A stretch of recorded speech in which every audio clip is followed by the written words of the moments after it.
En el vídeo que subí la semana pasada al canal, os hablé acerca de los protosionistas estadounidenses, de las relaciones comerciales y financieras históricas entre Estados Unidos e Israel y los lobbies sionistas pro-israelíes que existen en Estados Unidos. Pero me quedaría corto si al hablar del sionismo en Estados Unidos me basara únicamente con lo dicho la semana pasada, así que en este vídeo os quiero hablar acerca de las nuevas corrientes existentes en el sionismo y que se generaron en Estados Unidos y algunas organizaciones sionistas que llegaron a actuar en los años 80 y 90 como verdaderas escuadras fascistas. Así que vamos con la segunda parte del vídeo, el sionismo en Estados Unidos. Esto es Red Planeta, ¡comenzamos!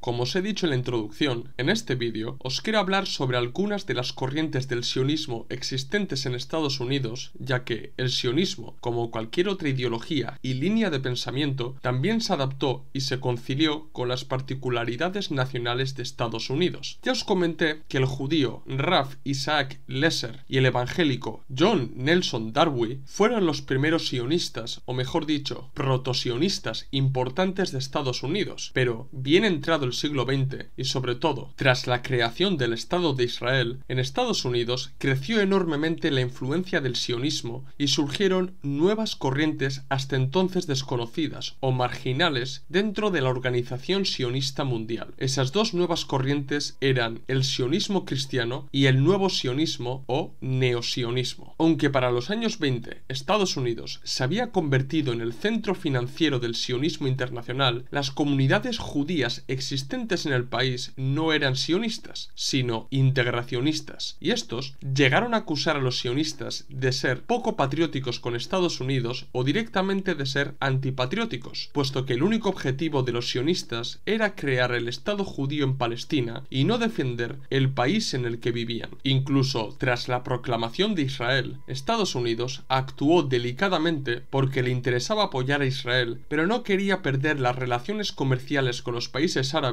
que le suministraban petróleo. El verdadero y mayoritario apoyo a Israel y al sionismo en Estados Unidos vino tras la guerra del 67, en el que Israel se consolidó como una potencia en Oriente Próximo y se mostró dispuesta a alinear sus intereses con los de Estados Unidos. Teniendo esto en cuenta, podéis entender las nuevas corrientes del sionismo que han cogido fuerza en el país norteamericano. El sionismo cristiano. Para empezar, debo decir lo siguiente: ni todos los judíos son sionistas, ni todos los sionistas son judíos. Si esto no lo tenemos claro, no podemos entender el sionismo, Israel, las ambiciones imperialistas de Estados Unidos en Oriente Próximo, y mucho menos podemos comprender el sionismo cristiano. El sionismo no es necesariamente judío, y la existencia misma del sionismo cristiano valida lo que estoy diciendo. Pero os preguntaréis, ¿qué es el sionismo cristiano? Bien, el surgimiento del sionismo cristiano tiene mucho que ver con el protestantismo, con el cambio de método de interpretar la Biblia y el dispensacionalismo. El florecimiento de la idea dentro del protestantismo de tener en cuenta a los judíos como el pueblo de Dios y por consiguiente que Dios tiene preparado para el pueblo judío planes específicos, tiene sus raíces en los cristianos evangélicos de Inglaterra. No voy a explayarme acerca de estas cuestiones del protestantismo en Inglaterra, pero sí quiero mencionar los hechos clave que dieron lugar al sionismo cristiano y a sus ideas en la actualidad. Una premisa muy importante dentro del sionismo cristiano es el cambio del método de interpretación de la Biblia. Contrariando el método alegórico de la interpretación de los textos bíblicos, se propone otro método de interpretación de la Biblia que es el literal, o sea, leer y entender la Biblia de manera literal y textual sin interpretaciones alegóricas ni subjetivas. Este método se puede resumir en la siguiente frase: la escritura se interpreta por la escritura misma. A su vez, la Biblia se considera superior a los dogmas eclesiásticos. Este cambio de método en la interpretación de la Biblia fue muy importante para el surgimiento del sionismo cristiano porque rompió con la tradición del método alegórico e, interpretando la Biblia literalmente, los judíos vuelven a tener un papel protagónico en el cumplimiento de las profecías. De ahí que teólogos ingleses como John Owen o Sir Henry Finch hablaran abiertamente sobre la necesidad del regreso de los judíos a Israel para que se cumpliera la profecía del fin de los tiempos. Leer literalmente la Biblia fue muy importante para el protosionista John Darby, ya que él, al leer la Biblia e interpretarla por la escritura misma, concluyó que cuando los textos bíblicos hablan de Israel o de los descendientes de Abraham, la escritura no se refiere a la Iglesia o a los cristianos, sino precisamente a Israel y al pueblo judío. Por lo tanto,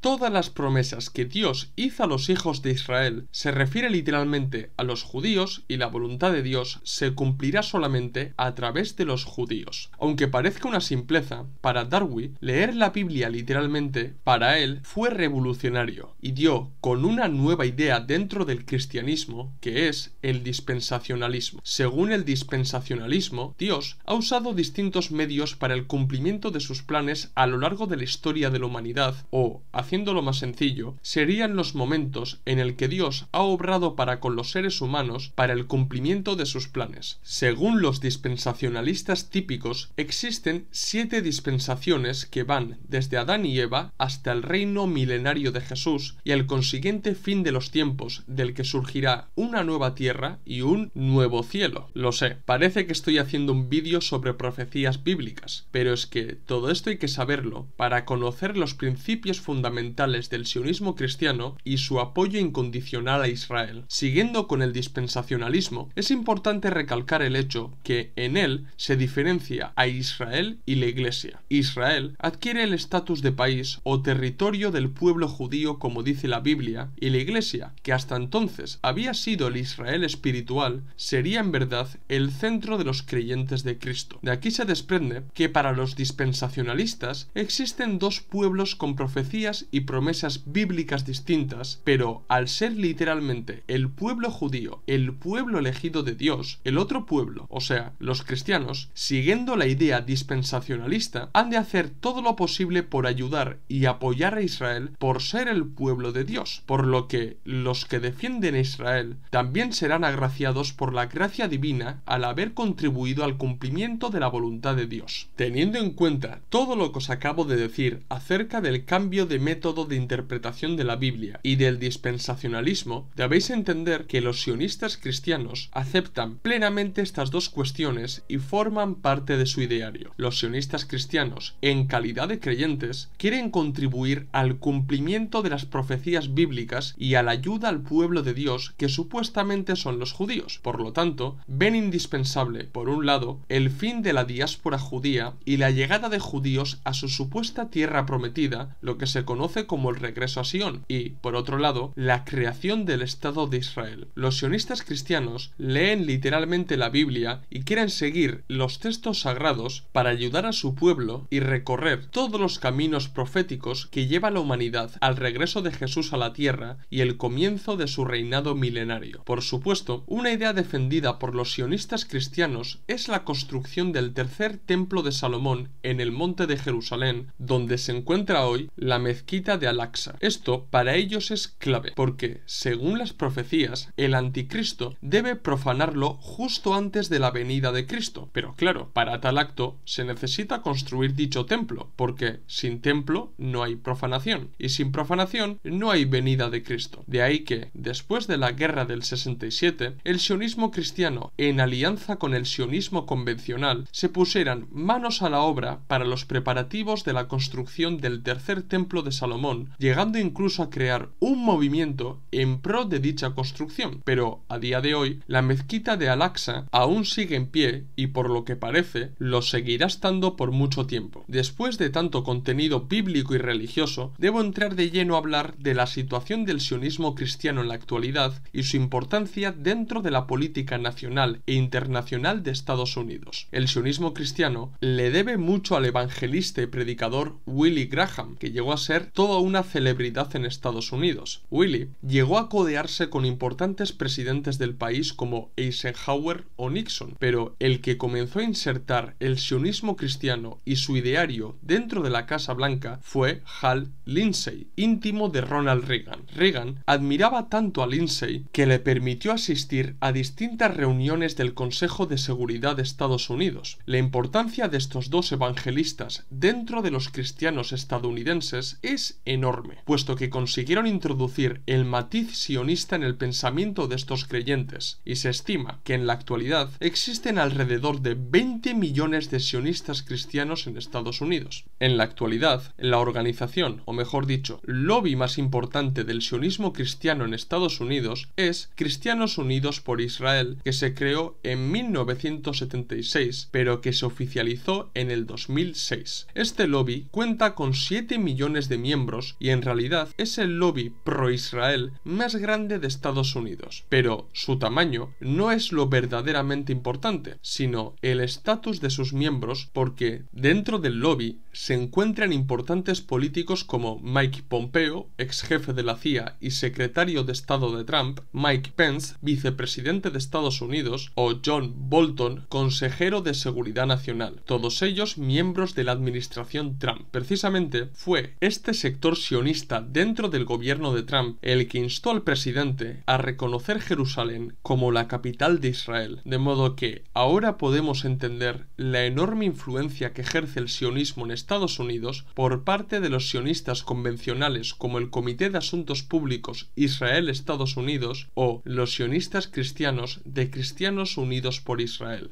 El nuevo sionismo. El sionismo, al igual que el resto de ideologías, no permanece invariable, sino que sufre alteraciones con el tiempo. En el caso concreto del sionismo, el nuevo sionismo, también conocido como el neosionismo, apareció en Estados Unidos después de la creación del Estado de Israel y sobre todo después de la victoria israelí en la Guerra del 67. Para entender el neosionismo hay que entender una idea o tesis que forma parte del sionismo desde hace décadas, y es que el sionismo nació para acabar con la diáspora judía y concentrar en Israel a todos los judíos del mundo. Para cumplir los supuestos designios de Dios hay que constituir la patria judía y para ello los judíos deben partir a Israel. Así que, para el sionismo, el Estado de Israel anula obligatoriamente la diáspora judía. Esto se puede ver en una intervención de Ben Gurión en el Congreso Sionista Mundial de 1960. Todo judío